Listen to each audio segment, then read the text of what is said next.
Hi everybody, welcome back to RATS again.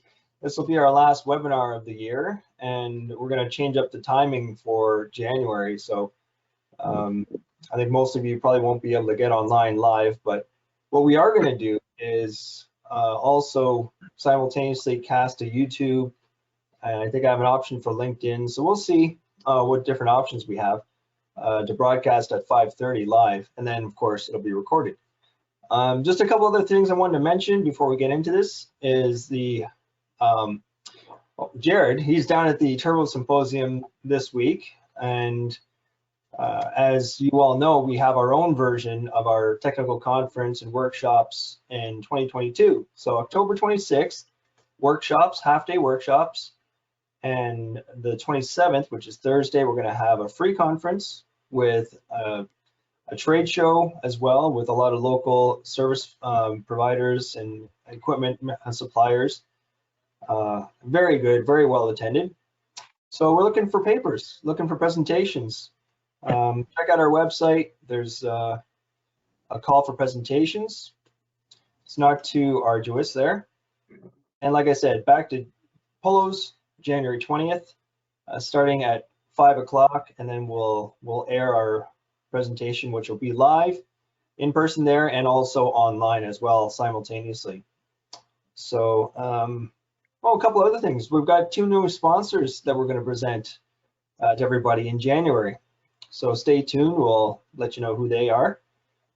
Christopher Goodrick of Applied Industrial Technologies, he's joined our board of directors to help out, and we're going to be still looking for one more person to help out with primarily the social media aspects of things.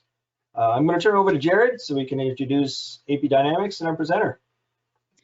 Thanks, Andrew. Yeah, and like Andrew mentioned, there's I had the opportunity to meet with one of the directors from TPS 2021, and he's been a longtime member, Greg Gammon, and we're working on some synergies as well to see if we can't push each other's presentations, symposiums, and with the MRO activities. So that's good. And you know, the RATS name is known down here. There was a few exhibitors that had mentioned it, so that's good to see the reach. So without further ado, today's presentation will be by AP Dynamics on torsional resonance on lateral vibration. Our presenter is Mario Forcinito, Ph.D. PN's Chief Technical Officer at AP Dynamics. So this presentation will review certain conditions where torsional vibration can cause elevated lateral vibration seen on non-drive train components throughout a package due to lateral torsional vibration coupling. However, this is oftentimes overlooked as a potential cause during troubleshooting.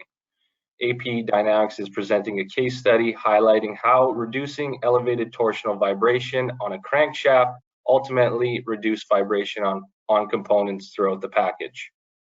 AP Dynamics Incorporated is an independent engineering consultancy firm, headquarters in Calgary, Alberta, and office right here in Houston, Texas.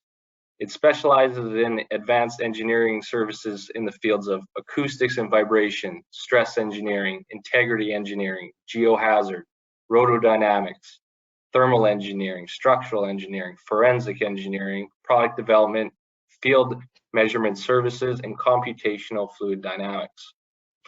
They are also involved in all segments of the oil and gas industries with expertise in facilities including rotating equipment packages, structures, and pipelines.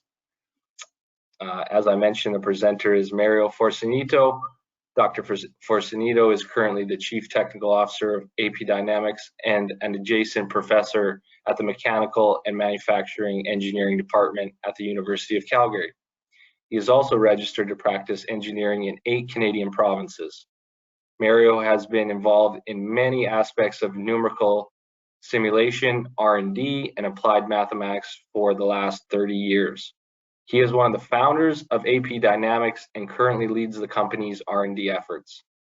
Dr. Forcinito has been working in the dynamics of compressors and rotating equipment for over 18 years, developed the torsional vibration analysis software currently in use at AP Dynamics, and has published several papers in conferences and industrial meetings.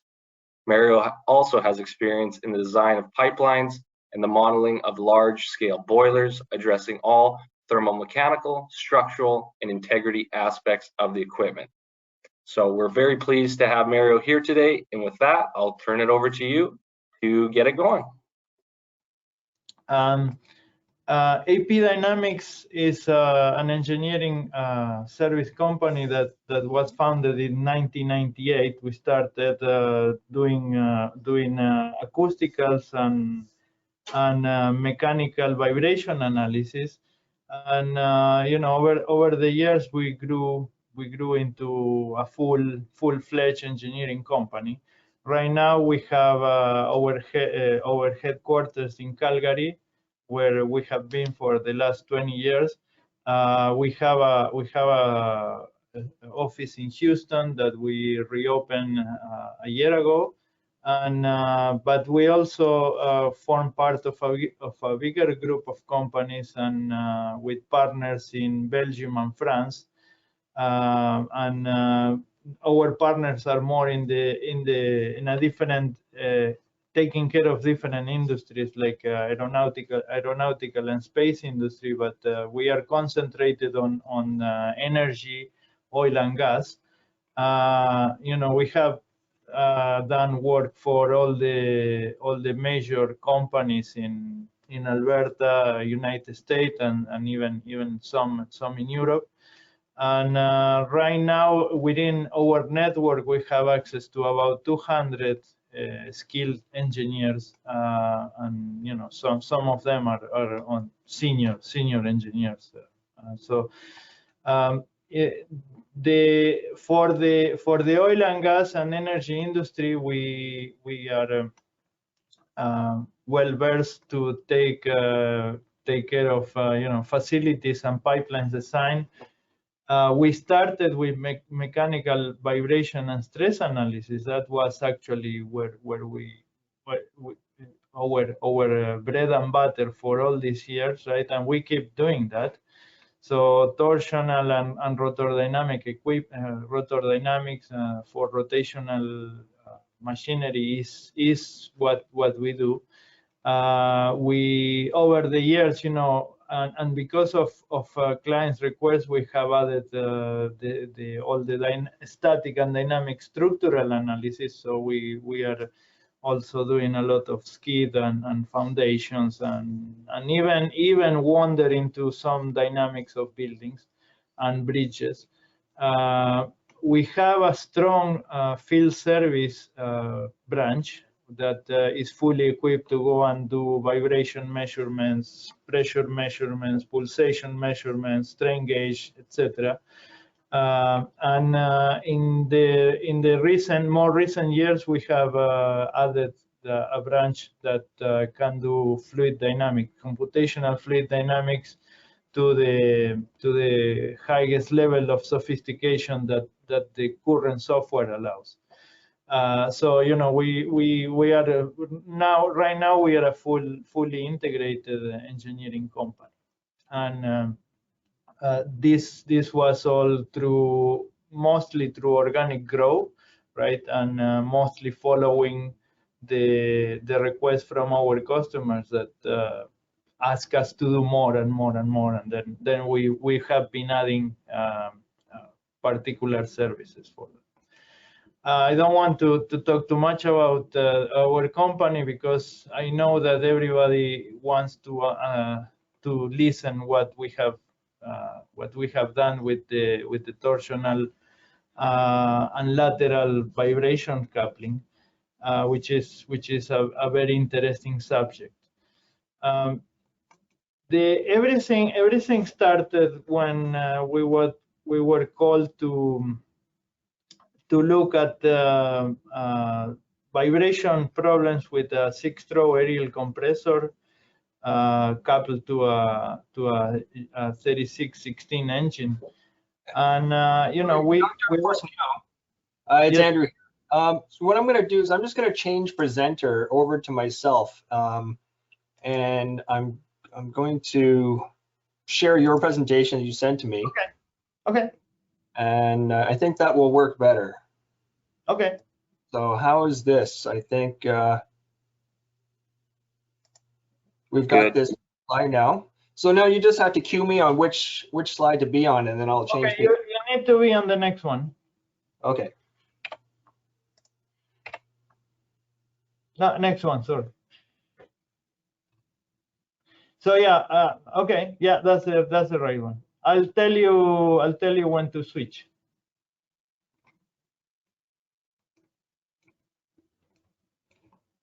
Okay, yeah. So yeah, as I was saying, yeah, we were called to look at the vibrations on a 6-throw aerial compressor, right? We went to the field and we did a vibration survey of it. Next. So you know, typically our baseline vibration analysis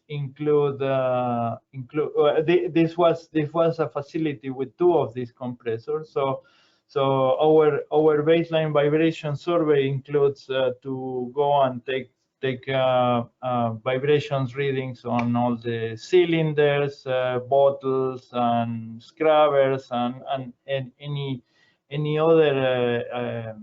other piece of equipment that is in the package.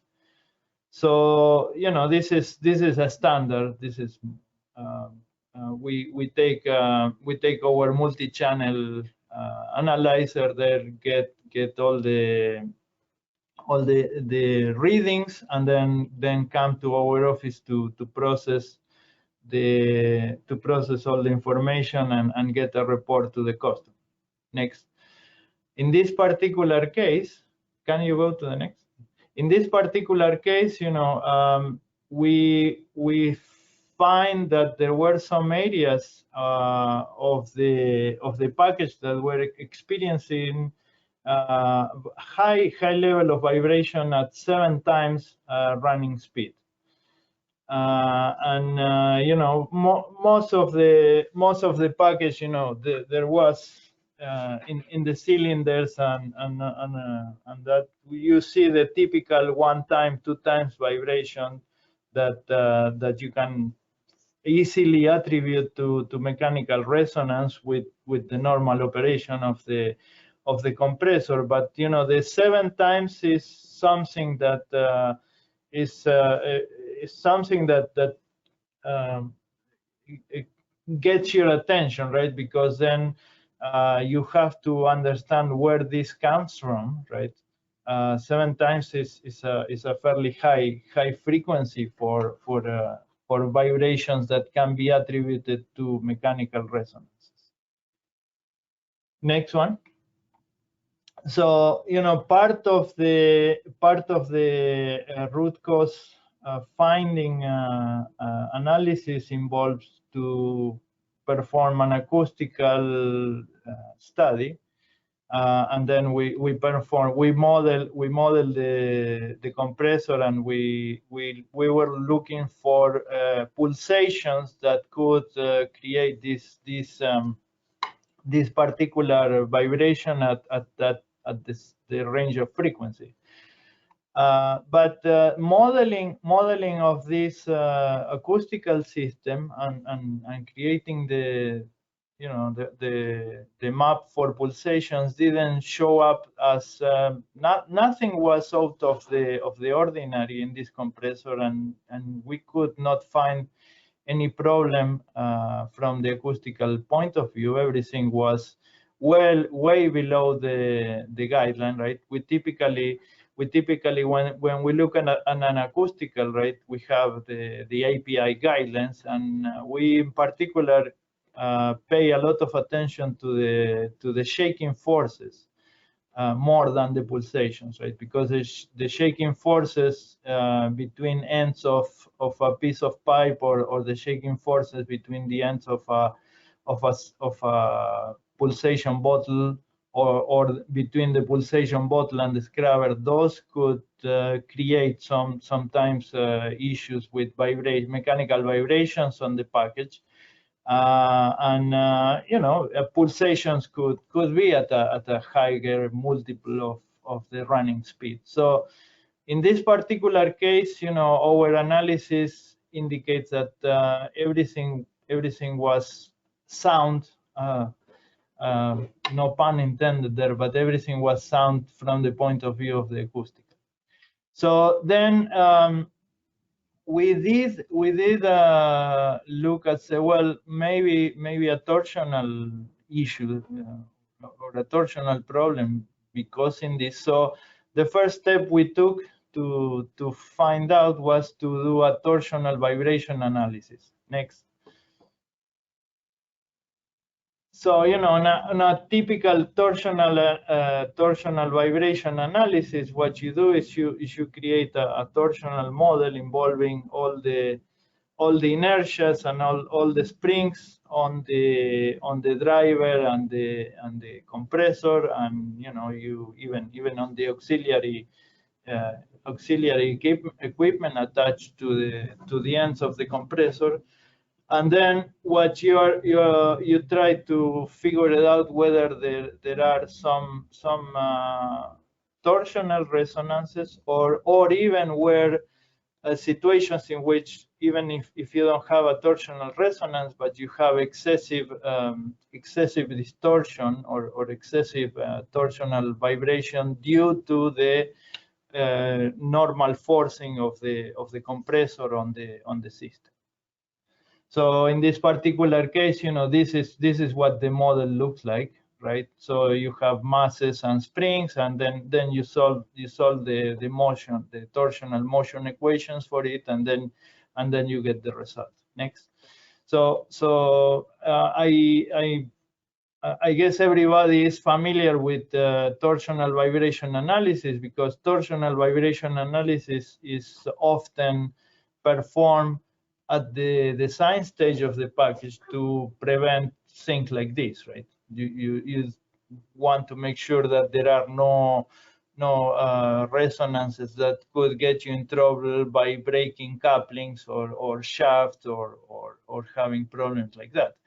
But you know, one of the characteristics of torsional vibrations is that you can have excessive torsional vibrations on your package, and you won't see any vibration of the elements of the package itself. You know, that's why they call the torsional vibrations. It's often called the silent killer, because you don't know that you have it until you start to see couplings cracking, etc.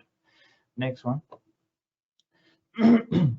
So yeah, that's in this particular case, when we perform the torsional vibration analysis, we found that there was a torsion. The second order torsional natural frequency was sort of interfering with the six harmonics of the compressor run speed.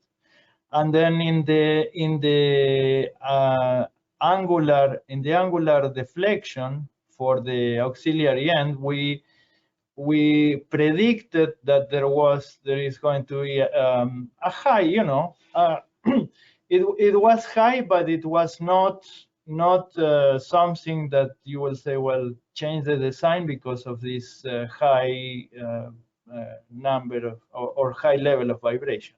It was still within the capacity of the shaft, so we will say, well, there is no problem with the torsional, with the shaft or the coupling or anything like that, but it was elevated, and this start to pique our interest, because we say, well, we have a 6-time elevated torsional response.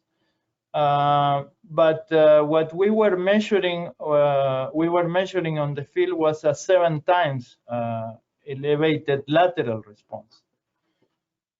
So, you know, this is up to this point, and please go to the next. Up to this point, we know that there is potential torsional trouble there. But then we have to prove that this is true. This is all theoretical analysis. So yeah, we you know, models could be wrong. So the next step we took on this particular case was to confirm by measurement that you have a problem with, or you have an elevated torsional response. So go to the next. And yeah, this is because, you know, we suspected now that there was a lateral torsional coupling between the six-time torsional and the 7-time lateral. Now, the lateral torsional coupling is something that is being published about. So people, in particular, people associated with aerial compressors, have done some studies and have done some publications regarding this, because, you know, they see that in some cases in some of their compressors. And you know, we have knowledge of this torsional vibration, lateral vibration coupling. So we start to suspect that this was the cause. But of course, you know, we have to prove our case, and we have to prove that this was indeed the case. So I'm going to make a parenthesis here to explain you why this happened, right? And what this coupling is all about. Go to the next one. So the coupling really comes from the inherent properties of the system, right? It's like, you know, you have the crankshaft, and then you have the connecting rod that is imparting the motion into the piston, into the slider, and then into the piston. So this particular mechanism has the property that if you are rotating the crankshaft at a constant angular velocity, say your RPMs are constant, right? Just going around the circle at a constant speed. The acceleration of the piston, or the acceleration of the slider, is not a sinusoidal. It's not a perfect sinusoidal. So you are driving your crankshaft with a constant speed, but your acceleration, the motion and the acceleration of the piston, it has already a 1-time and a 2-time component. So in these are, you know, just don't want to bother you with the mathematics of it, but this, you know, they are fairly simple equations that are just dictated by the geometry of the crankshaft and rod mechanism. So you see, this is not a perfect sinusoid.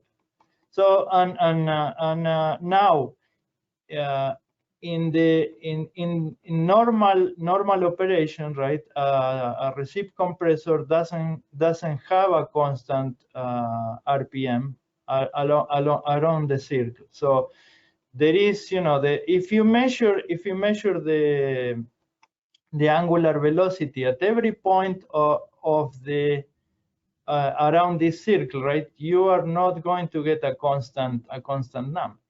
And this is just because of the forces involved, right? And the forces and the mechanism, like as the piston gets pushed, right? You don't have a perfectly sinusoidal pressure trace, right? So your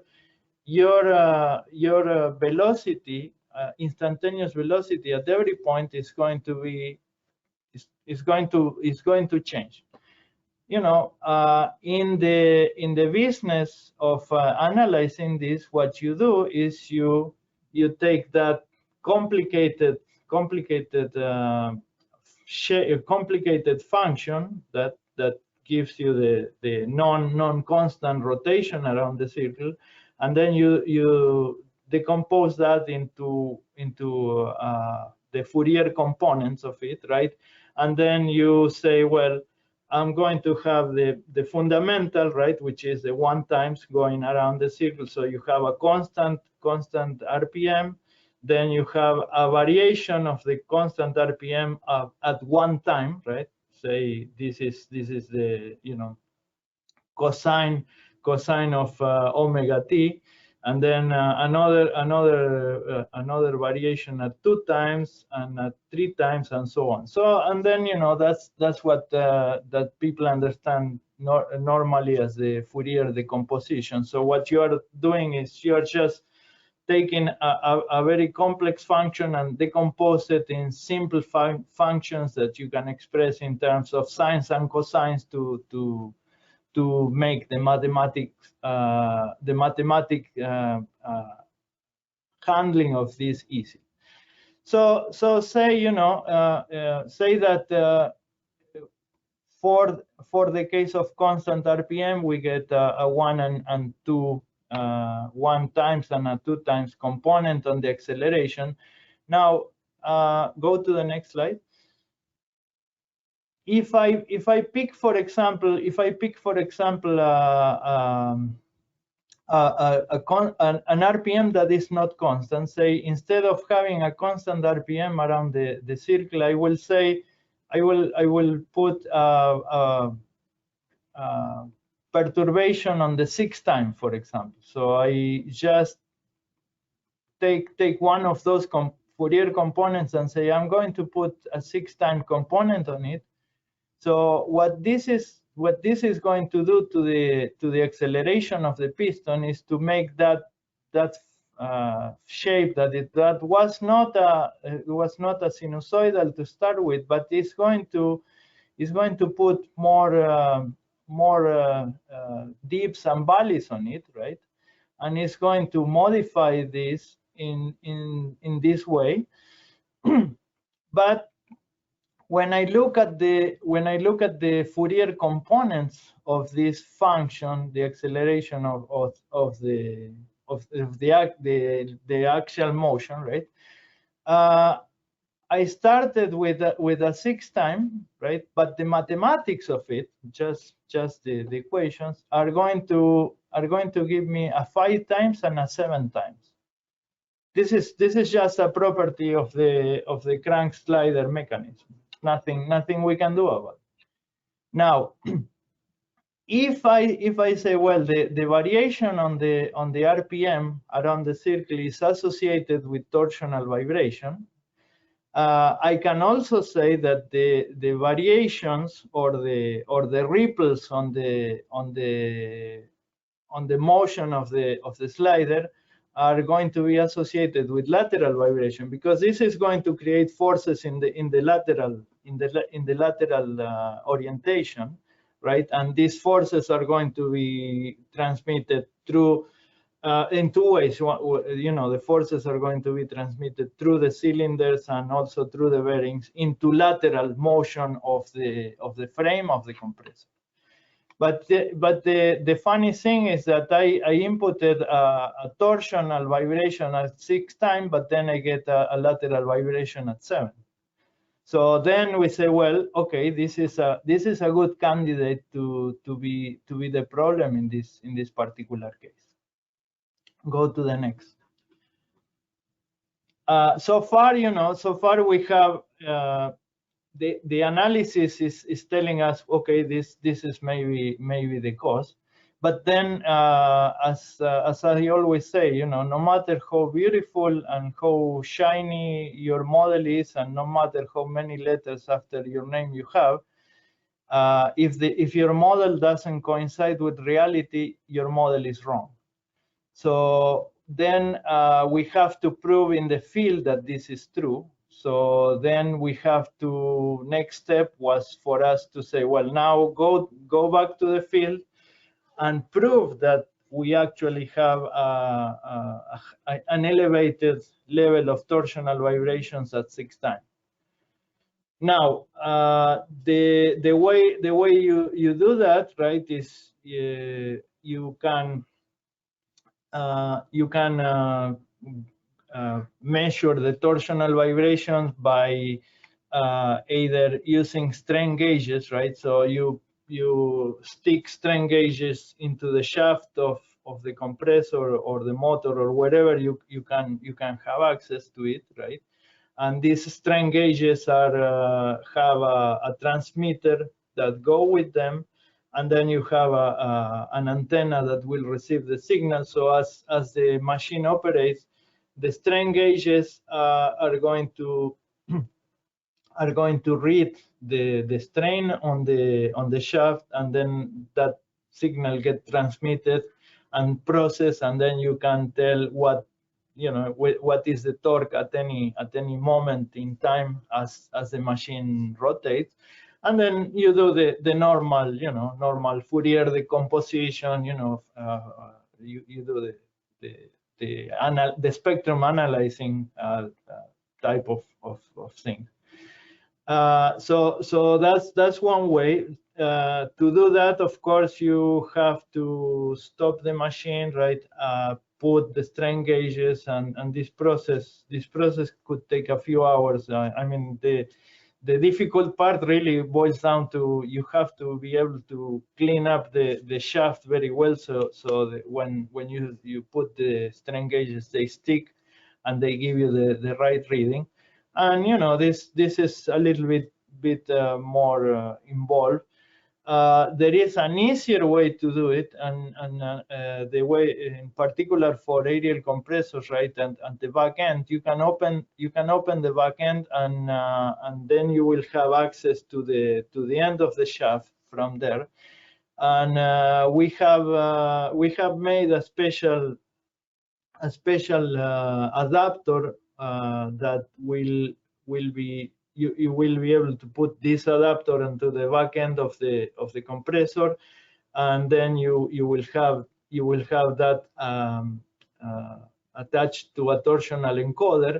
And the encoder is basically a wheel that has a sensing element, right? That will sense it will give you the instantaneous RPM. So it will tell you, processing that signal, you can get the same information as you will get if you do the strain gauge element. So the torsional encoder is less invasive, let's say. It's easier to mount, and it's faster, and then you can do a much quicker torsional vibration measurement using the encoder. So we have tools to do both, right? And sometimes it depends on the compressor, depends on the access you have, right? And depends on how much the client is willing to spend to do the measurement. So you use one or the other. Next one. So when we did these measurements, right? We found the 6 harmonics, right? And we found that it was pretty much at all speeds. You see, this is a cascade plot of what we measured in the field. So the 6 harmonic was showing there, right? And it was pretty much at all speeds at which we ran the compressor. So now we have evidence that the 6 torsional the 6 torsional harmonic existed there, and it was elevated, and we have all the theoretical model that told us that, yeah, if we have this 6 harmonic, then torsional harmonic, then that will most likely translate into a 7-time lateral vibration component.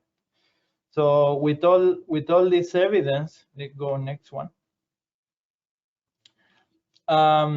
We decided to go and propose a mitigation solution for this, and our recommendation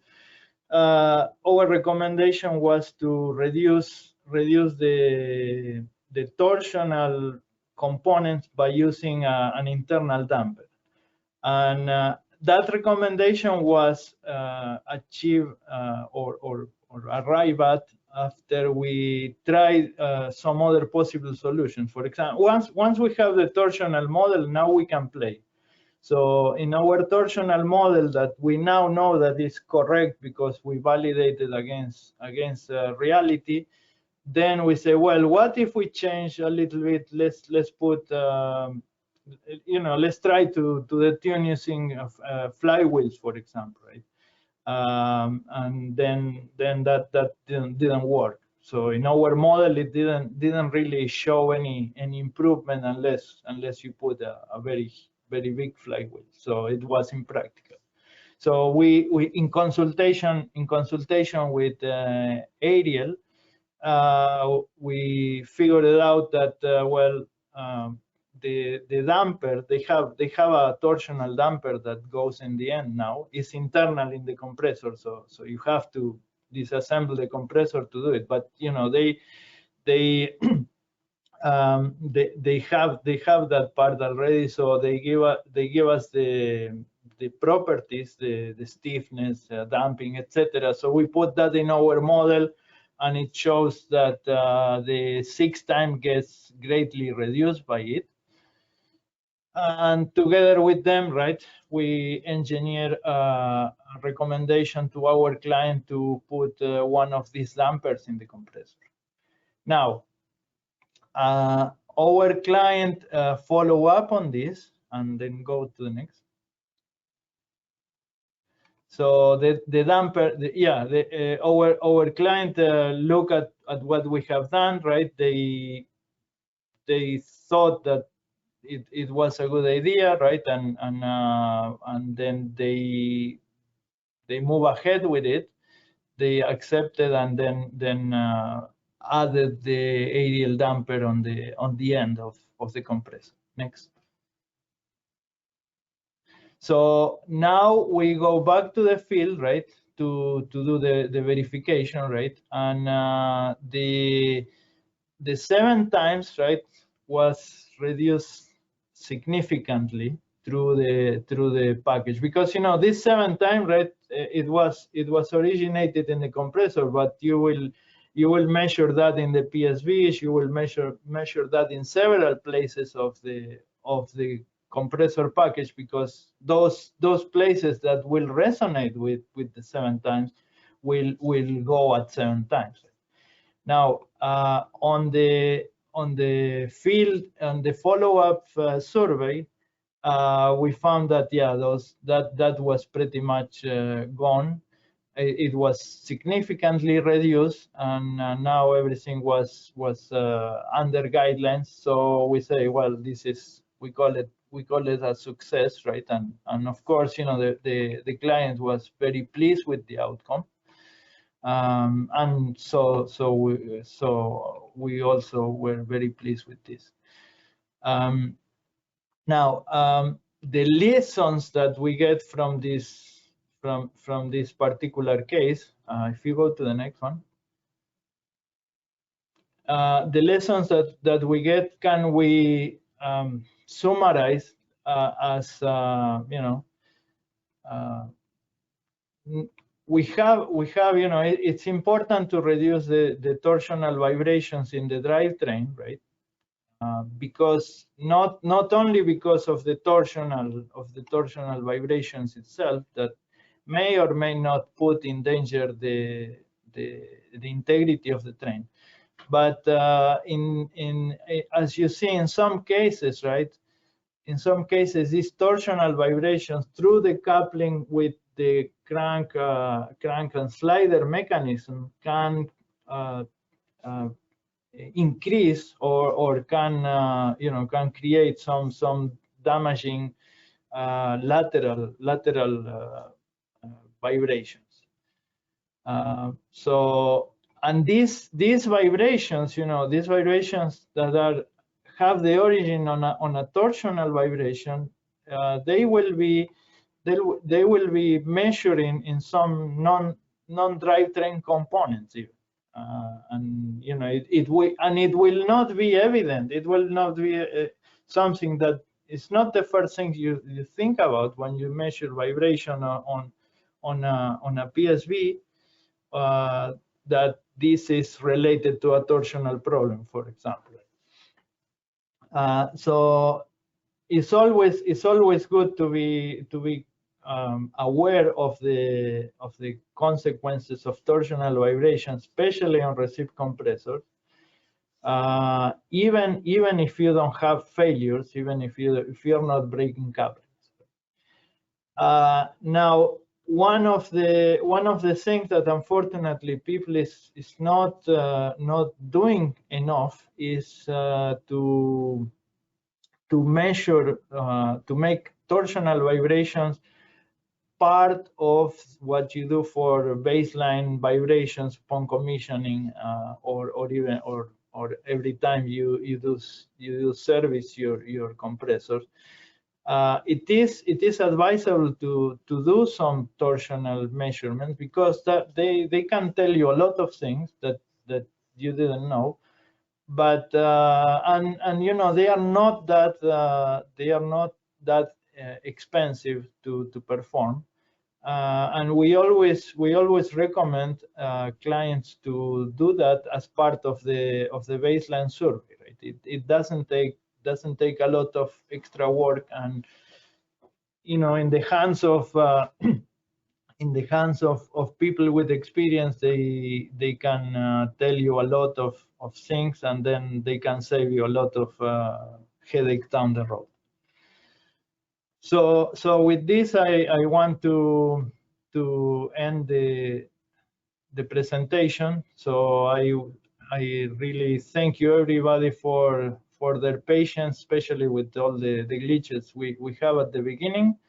And if you have any questions or comments, please don't hesitate to contact me. Yeah, I guess that Andrew, you are going to put a couple of survey questions there, and yeah, if you have any question, please, yeah, I'll be open for a few minutes to answer. Okay, so yeah, before we get to Hayden's question, I can see, you know, you feel free to type some stuff into the questions. Also, I forgot, there's also 4 handouts, some AB Dynamics information on some of the services they provide, if you're interested in downloading that stuff. So we're gonna run a couple polls and see if you guys are paying attention or not.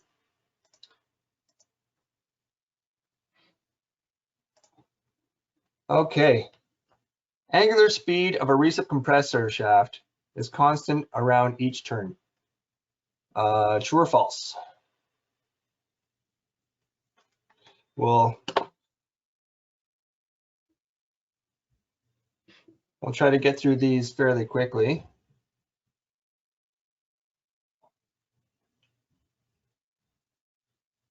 I'm gonna wait for some people to wake up.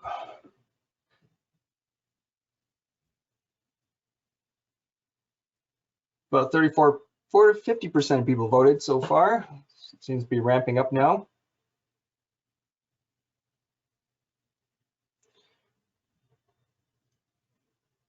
Okay, I'm gonna shut down the voting now. We'll see what we have. Share. Oh, you see that? Okay, so 19% said true and 81% said false. And the verdict is? False. False. Oh, very good. Okay. Now, okay, so don't go anywhere. We got another one here. Torsional vibrations and lateral vibrations are always produced by independent causes. True or false?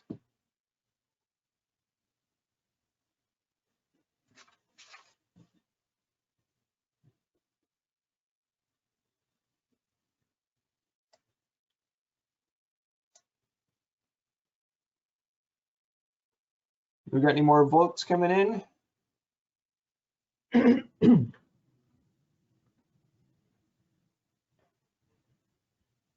Okay, they're starting to come in now. think there's a delay in the system when they start to register the votes. Okay, very good.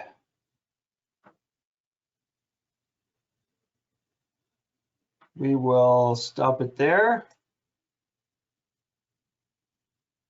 Thank you for the great participation. So 24% said true and 76% said false. Yeah, it's false. Yeah, actually, the exact answer is not always, because there are sometimes some vibrations are independent, but not always. And yeah, this is a case in which the coupling is something you cannot neglect. And this is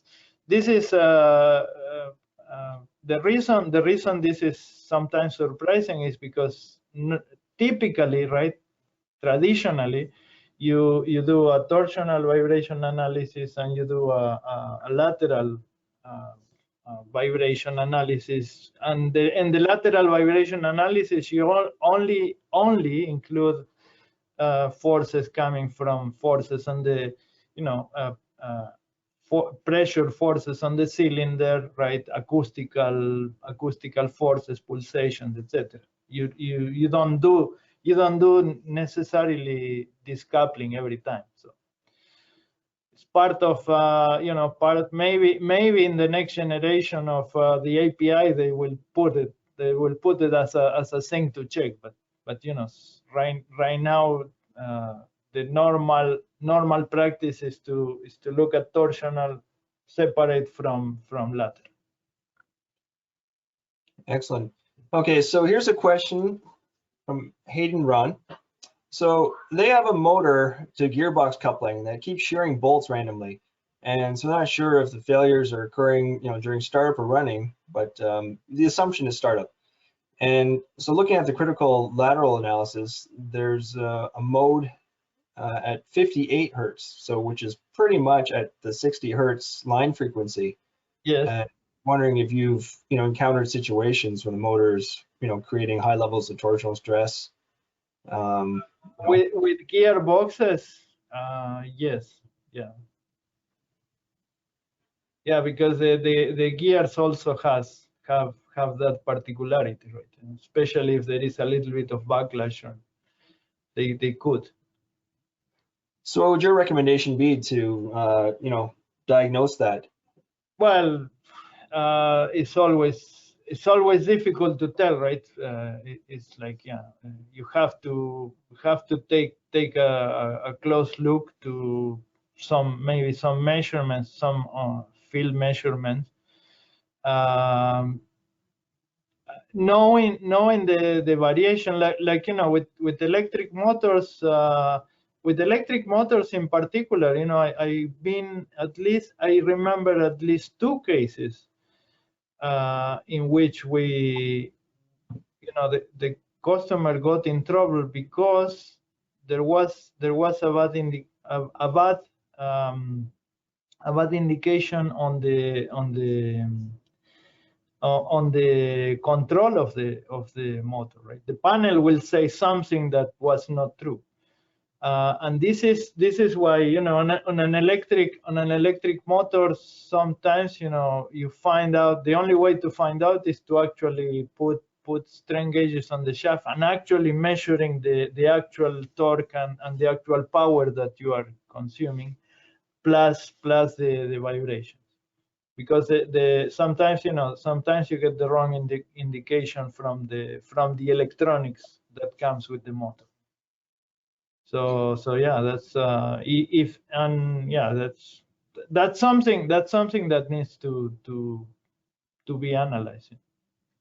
Yeah, so I guess measure various different things and see what doesn't fit. I guess they all should. Yeah. If something doesn't match up, I guess. Yeah. You got an open gun. Okay, so Todd Bush here is just wants a clarification. Bilateral, he's just asking, are you referring to horizontal and or vertical? Horizontal, yeah. Yeah. Horizontal, yeah. okay. Yeah. Are the conrods and crosshead clearances part of the model? This was from Edmund Wang. Sorry? I didn't hear that. Conrod crosshead clearances part of the model? No.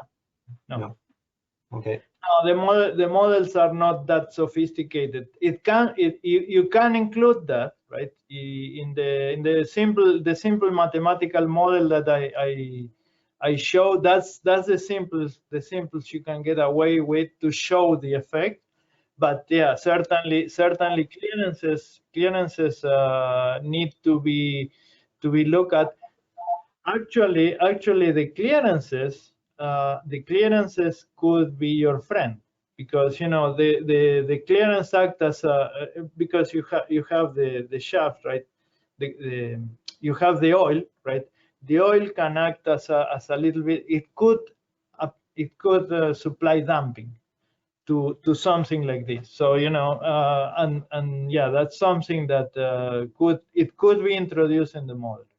But again, it depends on which compressor you are talking about. Different manufacturers, right, have different issues and different. You have to pay attention to different things. Right. Okay.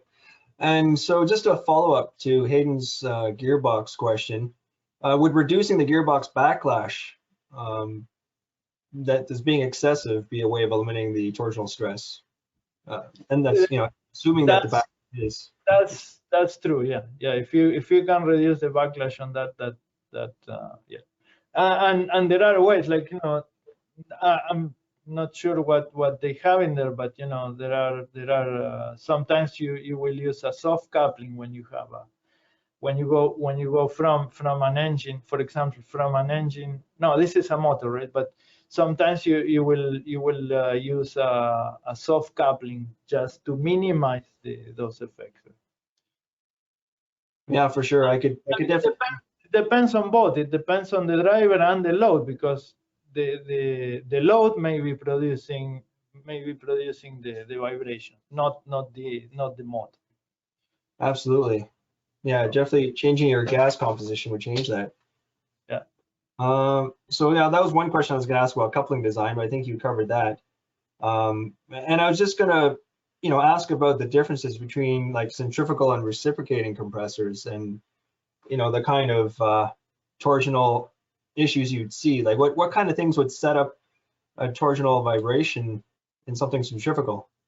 Well, on a centrifugal compressor or a centrifugal machine, you have to look for differences on aerodynamic forces, for example, right? So on a centrifugal you have the vane, the passages or the vanes, and then but then you have the volute or the diffuser, right?